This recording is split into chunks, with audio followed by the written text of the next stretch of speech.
ఇండియాకి పాకిస్తాన్కి మధ్య యుద్ధం రాబోతుందా అంటే chances are very high for war. ఇది నేను అనడం లేదు, ఇది అంటుంది పాకిస్తాన్ డిఫెన్స్ మినిస్టర్ ఖ్వాజా ఆసిఫ్. ఈయన ఏప్రిల్ 29న ఒక ఇంటర్వ్యూలో ఏమన్నాడో ఒకసారి చూడండి.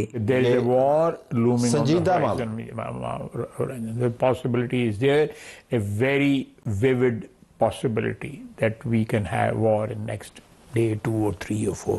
ఈయన ఏమంటున్నాడంటే 2-3-4 రోజులలో యుద్ధం వచ్చే అవకాశం చాలా ఉంది అని అంటున్నాడు. అండ్ మన వైపు చూస్తే prime minister Modi Indian army, navy and air forces కి ఫ్రీ హ్యాండ్స్ ఇచ్చేశారు. అండ్ ఏప్రిల్ 13న పాకిస్తాన్ ఇన్ఫర్మేషన్ మినిస్టర్ ఏమంటున్నాడో ఒకసారి చూడండి. Intelligence that India intends carrying out military action against Pakistan in the next 24 to 36 hours.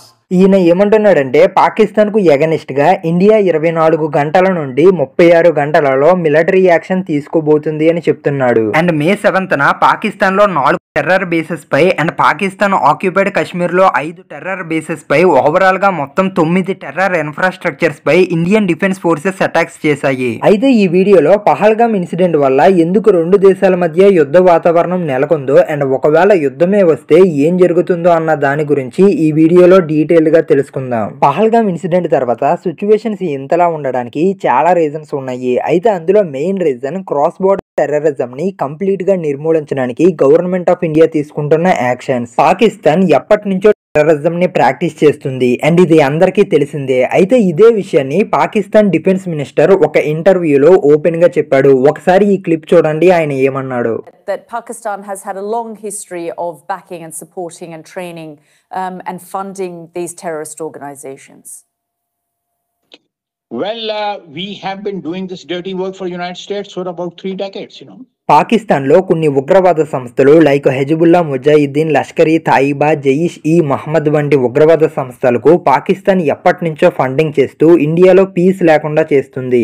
Ministry of home affairs ప్రకారం ఇప్పటి వరకు ఉగ్రవాదం వల్ల ఓన్లీ కాశ్మీర్ రీజియన్ లోనే 44,729 మంది చనిపోయారు. అండ్ ఇందులో 14,930 మంది సివిలియన్స్, 6,413 మంది సెక్యూరిటీ పర్సనల్స్ చనిపోయారు. అండ్ 23,386 మంది మిలిటెంట్స్ అండ్ టెర్రరిస్ట్స్ చనిపోయారు. అండ్ ఈ అటాక్స్ అనేవి నెవర్ ఎండింగ్ ప్రాసెస్ లా మాక్సిమం ప్రతి సంవత్సరం జరుగుతూనే ఉన్నాయి. ప్రెసెంట్ సిచ్యువేషన్స్ ఇలా ఉండడానికి మెయిన్ రీజన్ పాకిస్తాన్ చేస్తున్న ఉగ్రవాదం. అయితే పహల్గామ్ అటాక్ తర్వాత సెంట్రల్ గవర్నమెంట్ ఈ టెర్రరిజం ని కంప్లీట్ గా అంతం చేయాలని Indian army, navy, air force కి ఫ్రీ హ్యాండ్స్ ఇచ్చింది. పహల్గామ్ ఇన్సిడెంట్ తర్వాత Indian government Indian armed forces కి ఫ్రీ హ్యాండ్స్ ఇవ్వక ముందే పాకిస్తాన్ పై హిస్టారికల్ డిప్లొమాటిక్ యాక్షన్స్ తీసుకుంది. పహల్గామ్ ఇన్సిడెంట్ తర్వాత ఇండియన్ గవర్నమెంట్ మొత్తం 5 యాక్షన్స్ పాకిస్తాన్ పై తీసుకుంది. అండ్ ఇది మీ అందరికీ మాక్సిమం తెలిసే ఉంటుంది. అయితే ఈ 5 యాక్షన్స్ గురించి షార్ట్ గా ఒకసారి తెలుసుకుందాం. After Pahalgam incident Indian government Attari check post ని క్లోజ్ చేసింది. ఈ అటారీ చెక్ పోస్ట్ నుండే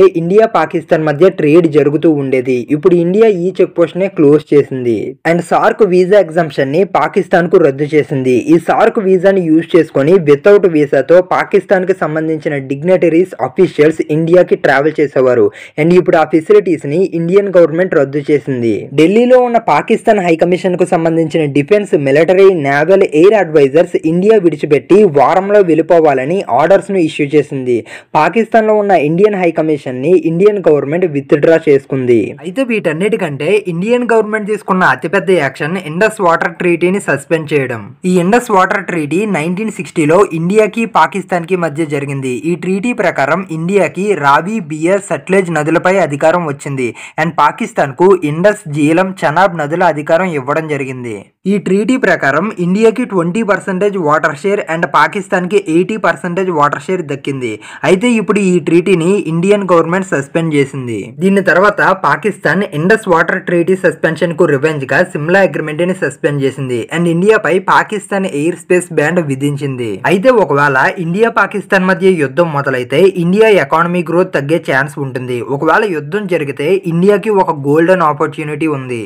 అదేంటంటే ఎప్పటి నుంచో పాకిస్తాన్ అండర్ లో ఉన్న POK ని తిరిగి భారతదేశంలో కలిపే అవకాశం ఉంది. ఎందుకంటే పాకిస్తాన్ సిమ్లా అగ్రిమెంట్ ని సస్పెండ్ చేసింది కాబట్టి. పాకిస్తాన్ సిమ్లా అగ్రిమెంట్ ని సస్పెండ్ చేయడంతో లైన్ ఆఫ్ కంట్రోల్ అనేది అధికారికంగా కనుమరుగైనట్లే. సో ఇండియాకి, పాకిస్తాన్ కి మధ్య యుద్ధం వస్తే ఇండియా POK ని తిరిగి సాధించవచ్చు.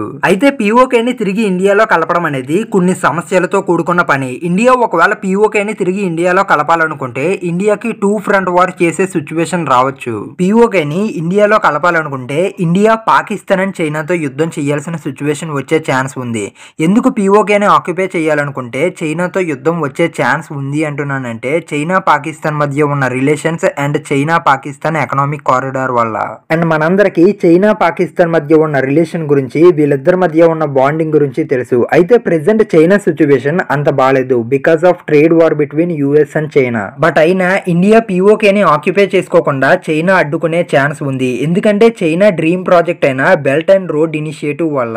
చైనా 2013లో ఒక ప్రాజెక్ట్ ని ప్రపోజ్ చేసింది. అదే బెల్ట్ అండ్ రోడ్ ఇనిషియేటివ్. ఈ ప్రాజెక్ట్ ఒక గ్లోబల్ ఇన్ఫ్రాస్ట్రక్చర్ డెవలప్మెంట్ ప్రాజెక్ట్. ఈ ప్రాజెక్ట్ లో చైనా డిఫరెంట్ కంట్రీస్ లో infrastructure projects like roads, airports, railways, ports వంటివి నిర్మిస్తుంది.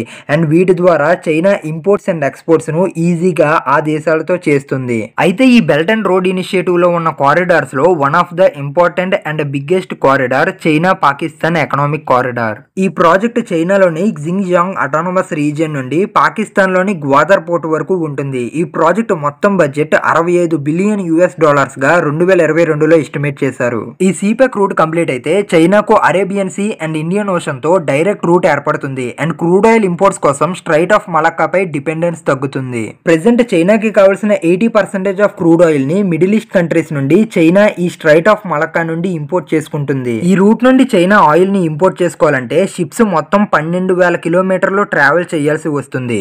ఒకవేళ China Pakistan economical corridor complete అయితే చైనా ఇదే ఆయిల్ ని మిడిల్ ఈస్ట్ నుండి జస్ట్ 2395 కిలోమీటర్ల ట్రావెల్ డిస్టెన్స్ తో ఇంపోర్ట్ చేసుకుంటుంది.